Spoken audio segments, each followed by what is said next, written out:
여러분 반갑습니다. 오늘 같이 보실 하나님의 말씀은 마태복음 5장 13절에서 15절입니다. 너희는 세상의 소금이니 소금이 만일 그 맛을 잃으면 무엇으로 짜게 하리요? 후에는 아무 쓸데없어 다만 밖에 버려져 사람에게 밟힐 뿐이니라. 너희는 세상의 빛이라. 산 위에 있는 동네가 숨겨지지 못할 것이요 사람이 등불을 켜서 말 아래에 두지 아니하고 등경 위에 두나니 이러므로 집안 모든 사람에게 빛이 느니라. 아멘. 세상을 새롭게 라는 제목으로 하나님의 말씀 듣겠습니다. 어거스틴이 쓴 신국론 또는 하나님의 도성이라는 책을 들어보신 적이 있으실까요? 간단히 소개를 하면요. 어거스틴이 살던 시대는 로마가 통치하던 시대였습니다. 그가 이 책을 썼을 당시는 로마가 쇠락하여 멸망하던 시대였는데요. 그 당시 로마는요, 예전 예루살렘 같은 도시였죠. 그런데 그런 로마가 함락된 거예요. 그때 어거스틴은 세상 나라와 하나님 나라를 구분하고 세상의 나라와 역사는 그 자체로서 존재하며 영원한 의미를 갖는 것이 아니라 그 흥망성쇠와 관계없이 결국에는 하나님 나라가 오고 세워질 것을 말하죠. 그러면서 그리스도인들이 세상 나라와 하나님 나라를 어떻게 이해하고 살아야 하는지를 제시합니다. 중요한 건요, 이 책의 내용에 동의하고 안 하고를 떠나서 사실 이런 문제는 그저 어거스틴만의 고민이 아니라 우리가 매일 겪어야 하는 현실적인 문제라는 거죠. 예수님 당시에도요, 바리새인들이 예수님께 묻죠. 가이사에게 세금을 바치는 것이 옳습니까? 옳지 않습니까? 하나님 백성은 세상의 정치 체제 아래에서 살아갑니다. 원하든 원치 않든 두 나라의 백성으로 살아가는 거예요. 예외가 없습니다. 그러므로 우리는요, 이 두 나라가 어떻게 작동하는지, 또 서로 어떤 관계를 갖는지, 그리고 두 나라 안에서의 우리의 정체성이 무엇인지를 알아야 하는 거죠. 먼저 우리가 살고 있는 이 세상은 어떤 세상인가요? 성경은 이 세상에 대해 뭐라고 말을 하나요? 만약 교회를 다니는 누군가가 세상은 악하고 죄로 가득하고 그래서 모든 세상적인 활동을 다 포기하고 교회에서만 살고 교회 일에만 힘써야 한다고 생각하는 사람이 있다고 그렇게 가정을 한번 해보시죠. 대개 이런 가르침은요, 이단이나 사이비의 주장이죠. 전혀 성경적인 가르침이 아니에요. 그럼에도 어떤 성경의 한 구절을 가지고 이제 이런 주장들을 하는데요.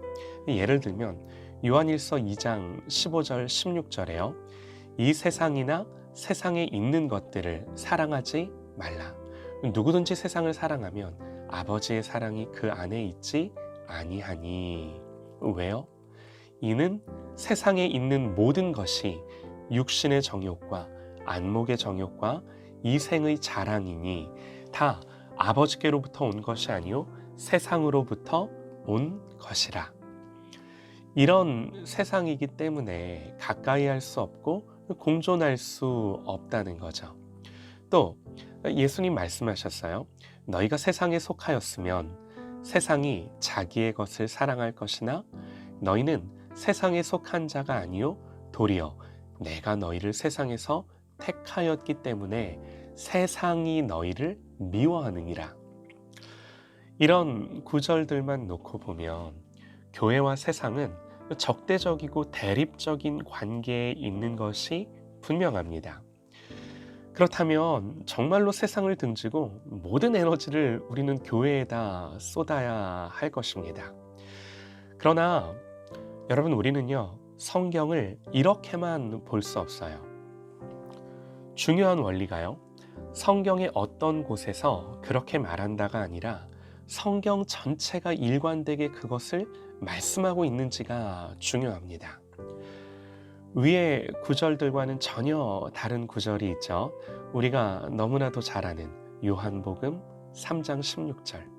하나님이 세상을 이처럼 사랑하사 독생자를 주셨으니 이는 그를 믿는 자마다 멸망치 않고 영생을 얻게 하려 하심이라. 여기서 세상은 하나님이 사랑하신 세상이에요. 그것도 독생자를 주실 만큼 사랑하셨대요. 그러면 우리는 도대체 세상을 사랑해야 할까요? 미워해야 할까요? 교회에 속한 교인이기만 합니까? 아니면 세상의 국가의 시민이기도 합니까? 이 두 가지 삶을 어떻게 좋아해야 하는 걸까요? 여러분, 우리는요, 먼저 성경 전체에서 말하는 세상이 무엇인지를 봐야죠. 성경에서 말하는 세상은 세 가지 의미가 있습니다. 첫 번째는요, 그야말로 물리적인 세상이에요. 하나님이 창조하신 세상이죠. 도덕적으로 선하다, 악하다 말할 수 없죠.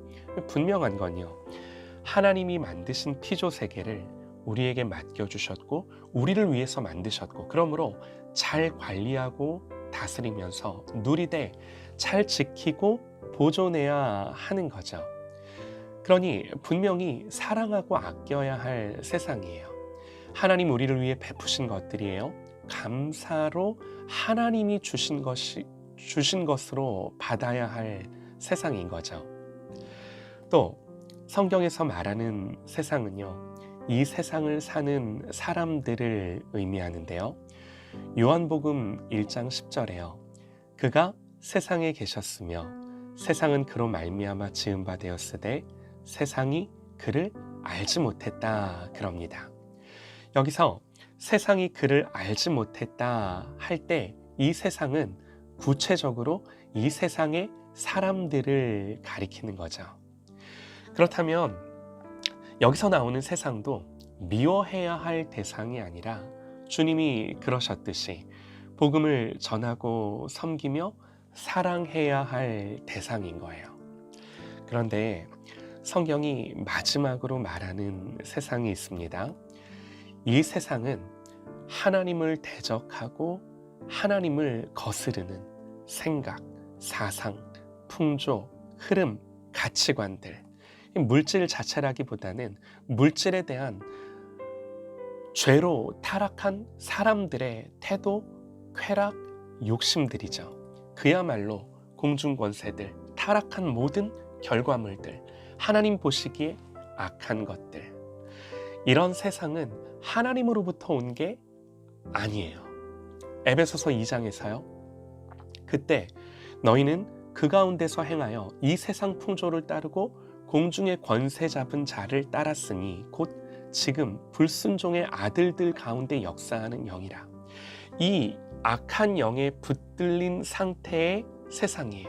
이 악한 영에 조정되고 지배되는 세상이에요.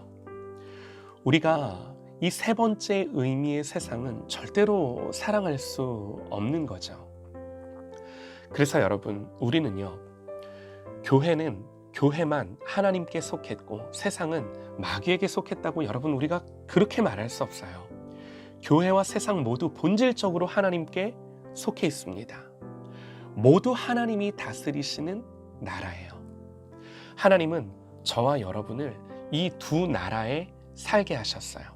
그런데 여러분, 그냥 살게 하신 것이 아니라 저와 여러분을 분명히 이 세상 속에 살게 하셨는데 그냥 살게 하신 것이 아니라 조금 특별하고 독특하게 살게 하셨어요.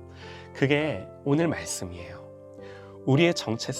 주님은 우리의 정체성을 세상의 소금이다, 세상의 빛이다. 다른 누가 이런 말을 한 게 아니라 예수님의 직접적인 선언이고 말씀이세요. 중요한 게요, 우리에게 소금이 되고 빛이 되라 이런 말씀이 아닙니다. 소금이고 빛이래요. 뭐 잘하는 게 있다고, 세상 사람들보다 뭐 나은 게 있다고, 그렇지 않나요? 그런데 여러분, 중요한 건요, 저와 여러분의 조건과 상태가 어떠하든 정말 중요한 건 예수님이 당신을 믿는 사람들을 가리켜 그렇게 선언하셨다는 거예요. 이 말인즉 우리가 우리 자신이 빛이 되고 소금이 되는 주체일 수 없어요. 창조주가 피조물을 만드신 것처럼 창조주이신 예수님이 우리를 그렇다고 선언해 주신 거예요. 여러분, 이게 너무나 중요합니다. 예수님이 우리에게 그렇게 말씀하셨어요. 세상을 말씀으로 만드셨듯이 우리를 그렇다라고 말씀해 주신 거예요. 한번 생각해 보세요. 노력하면 빛이 되고 소금이 될까요? 눈꽃만큼도 그럴 가능성이 없어요. 그러나 여러분, 한 가지 원리가 있다면 요한복음 15장입니다. 예수님 이렇게 말씀하세요. 너희는 내가 일러준 말로 이미 깨끗하여졌으니 내 안에 거하라. 나도 너희 안에 거하리라. 가지가 포도나무에 붙어있지 아니하면 스스로 열매를 맺을 수 없음 같이 너희도 내 안에 있지 아니하면 그러하리라. 나는 포도나무요 너희는 가지라. 그가 내 안에 내가 그 안에 거하면 사람이 열매를 많이 맺나니 나를 떠나서는 너희가 아무것도 할 수 없음이라. 사랑하는 여러분, 그러므로 우리의 한 가지 열망과 노력이 있다면 다른 것이 아니라 그가 내 안에, 내가 그 안에. 여러분, 우리는 이거 하는 거예요. 이 세상 속에서 이거 하라고 하나님 우리를 불러주신 거예요. 그래야 소망이 있어요. 주님이 세상의 빛으로 오셨어요. 우리가 그 빛 자체일 수 없어요. 노력한다고 빛이 될 수 없어요. 주님이 세상을 비추시는 빛이셨기에 오직 주님이 내 안에, 내가 주님 안에 거하면, 그렇게 주님으로 살면 반드시 우리는 이 세상을 비추는 빛으로서의 정체성을 갖고 살 수밖에 없는 거예요. 사랑하는 여러분, 너무나 감사한 게요, 우리를 이 놀라운 부르심으로 불러주신 거예요. 그저 교회 안에서가 아니라 이 모든 세상 안에서 우리를 그런 존재로 하나님 우리를 불러주신 거예요. 그러므로 사랑하는 여러분, 우리가 가정에서, 일터에서, 세상에서 예수님을 집중함으로 말미암아 주님 말씀하신 것처럼 주님이 내 안에, 내가 주님 안에 거하여 정말 예수님 선언해 주신 것처럼 이 세상에 빛으로 소금으로 존재하는 저와 여러분 되시기를 간절히 소망합니다. 이것은 우리가 그렇게 되는 것이 아니라 하나님이 그렇게 예수로 말미암아 되었다라고 선언해 주시기에 이 주님을 믿고 바라보고 이 주님으로 사는 저와 여러분 되시기를 간절히 소망합니다.